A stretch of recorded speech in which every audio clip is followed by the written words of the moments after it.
So Panasonic Lumix are releasing the new G9 Mark II. I've got it right here. I've been testing it out over the last few days, really testing it on wildlife, the kind of thing you would probably expect from a camera like the G9 Mark II. This is interesting because, of course, we've seen new cameras in the S lineup. We saw the S5 II at the beginning of the year. That was an awesome camera, and the big, really kind of headline thing there was the new improved autofocus. And guess what?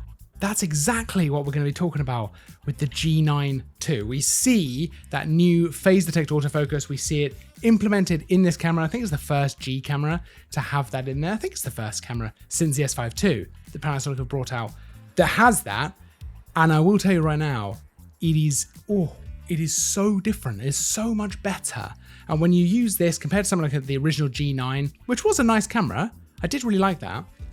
It just feels worlds different, and especially when you're talking about wildlife, tracking your subject, really trying to hone in on maybe a small subject, moving quickly, it's night and day. It really is a massive, massive difference. But it's not just the autofocus that we're going to be talking about, although of course that is a big part of things. This has also got better image quality, much better video performance as well. We see some really quite impressive video stuff in here as well. It's a hybrid camera for sure, definitely with a slant towards that kind of wildlife and sports focus, a bit like with the G9. You definitely probably want to be using a camera like this for that, but you could use it for all kinds of other stuff as well. I've paired it up with the 200mm f2.8, which I've got to say is a stunning lens, and there is a new 100 to 400mm lens as well, which we haven't had a chance to get our hands on yet, but hopefully we'll be able to test that out in the next few weeks. So first up, let's talk about the image quality of the G9 II. Now, like I say, I've been mostly shooting wildlife with this camera over the last few days. It has been incredibly hot, which has been an interesting challenge, both in terms of actually finding the wildlife, who for the most part I think are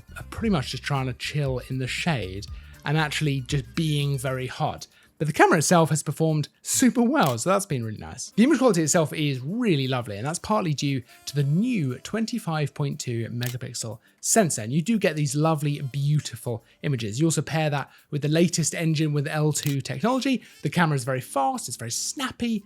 It works really, really well. In terms of speed though, it's not just the way it feels, it actually does shoot faster as well. So if you want to shoot in burst mode, you can do 14 frames a second with the mechanical shutter, or with the electronic shutter, you can actually do 75 frames a second if you want to use AFS.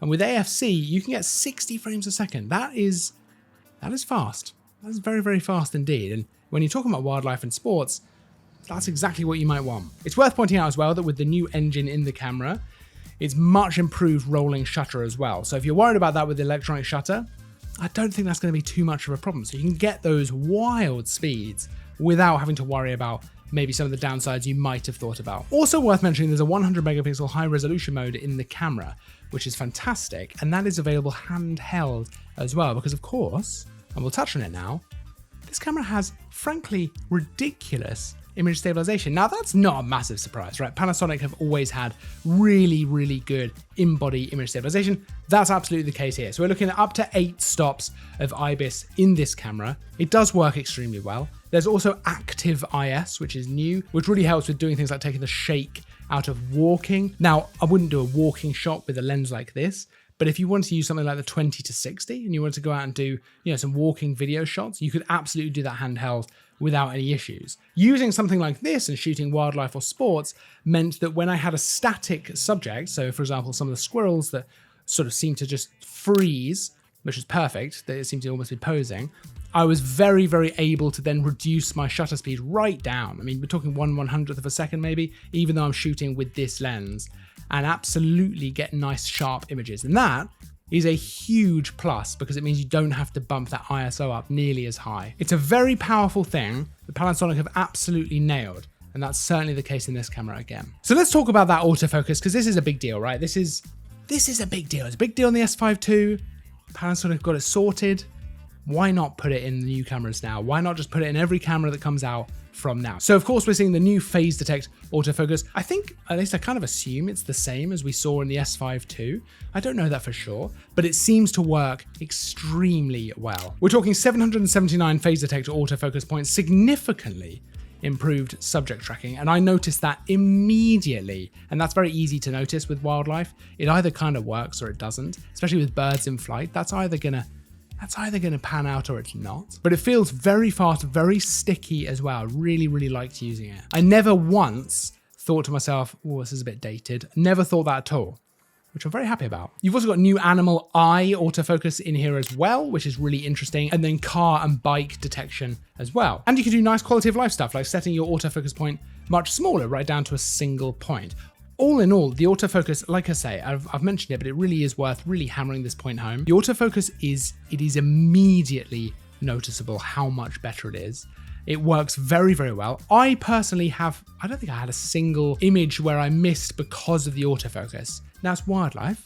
I missed a couple of images, but that's more to do with me, right? That's more to do with either composition or the way I was moving. I don't think the autofocus held me back even once, which is exactly what you want from an autofocus system, is for it to be good enough that you don't even think about it. It just works solidly and dependably. Now, I also mentioned video in this camera, which is much improved. So we're talking 5.7K up to 60 frames a second. That's 42010-bit. We're looking at 4K up to 120 frames a second, 42010-bit, which is pretty cool. I mean, that's actually really nice to have that available in this camera, because even though the G9 and then obviously the G9 II here feels a bit more like a photography camera to me, because I'm thinking of it in that sense of sort of wildlife and sports.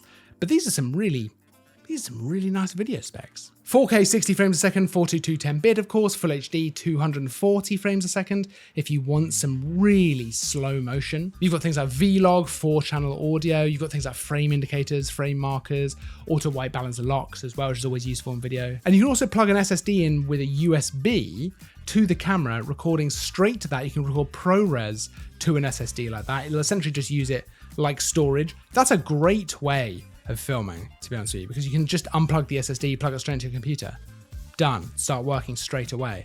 Love that. But being able to do ProRes as well just gives you more options for kind of really high quality, professional level video. And actually, speaking of the design of the camera like that, you have got USB-C on here, which can be used to power the camera, charge the camera, which I really like. We've got HDMI on the side here as well. Microphone, headphone ports. The actual camera itself, you'll be right at home if you've used the G9 or really any other G camera. It feels very similar like that. Sort of chunky, but in a nice way. I really like the feel of it. Nice, comfortable grip. I also absolutely love the new 8-direction joystick on the back. Big fan of a joystick, always a huge fan of it. Feels great to use that, whether you're using it to, use the menus, for the actual focus point, whatever it might be. Big fan. Otherwise, button placement is probably as you would expect with this camera. I found this very easy to just immediately get on board with. You've got this nice dedicated red record button there, separate from the shutter, your ISO controls, white balance controls, all nicely marked up as well.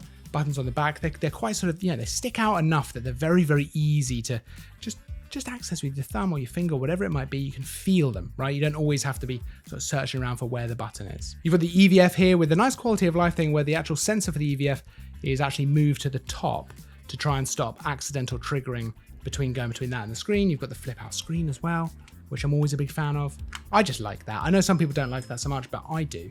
I love it, actually. It's been very bright recently as well. I'm shooting this in the super hot patch at the beginning of September, and it has been very, very bright with the sun. No problem with the screen, that's been nice and bright, and the EVF as well looks really good. Now, I'm not going to sit here and pretend it's the best EVF I've ever used. It is OLED, which is nice, and the thing is, it's absolutely fine. It's not trying to be the best one that I've ever seen with some crazy high resolution, but it's completely fine. It works really well, it looks nice, and that's kind of all I would be looking for from an EVF. A couple of other things worth mentioning in the camera. We've got things like real-time LUTs in camera, which I think is a nice thing. Things you'd probably expect as well, like live view composite, dynamic range boost, which allows you to do HR compositions kind of in real time in the camera, which is kind of cool. And we see new photo styles as well. So things like Leica monochrome style, which is nice to see. And it's nice to see that kind of collaboration between Leica and Panasonic continuing like that. I really like that. This is 100% a big upgrade to the G9, and a massive part of that is how functional and good the autofocus is. Yes, there are other massive improvements. Video has been improved quite a lot, and just in general, the camera feels faster. The images are, I think, probably better. They're just nicer in general. It's a better quality image that you're getting. But even just the autofocus it's huge. It's such a big upgrade. And if we're honest, massively overdue. So it's great to see that in this camera. I think it's a great time to bring something like this out. And if you are looking for a wildlife or a sports camera, and you've been concerned in the past about Panasonic's autofocus, I don't think you need to worry anymore. I think those days are gone. The S5 II, I think we started with that. We loved it. And I think we see that here again. And I'm a big fan. I've really enjoyed shooting with this. And hopefully we'll test out that new 100-400 soon as well, bringing our thoughts on that. Now, if you want to check out the full spec, all the pricing, all the fun stuff, everything about this camera, check out the link down in the description because there's loads of info over there. Check that out. Go and see all the good stuff. Don't forget to like and subscribe as well. There's new stuff all the time. I will see you in the next video. But until then, as always, thanks for watching. I almost dropped the camera. Thanks for watching.